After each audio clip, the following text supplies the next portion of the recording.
بله. تبریک میگم قربان. پیتزای شما اینجاست. بفرمایید. از نوشابم بود. کدوم نوشابه؟ این پیتزا رو چطوری من بدون نوشابه بخورم؟ واسه یه بارم که شده به فکر مشتری باشی. تو چه جور معمول تخفیفی هستی؟ من که اینو نمیخوام. باب باب مهم نیست. باب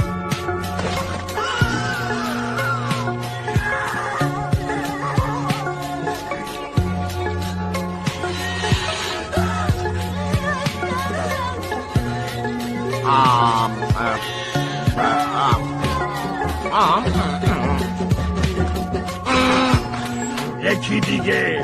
ببین من به دوست کوچولوت گفتم که هیچ پولی بابت اون نمیدم. نه این یکی مجانیه.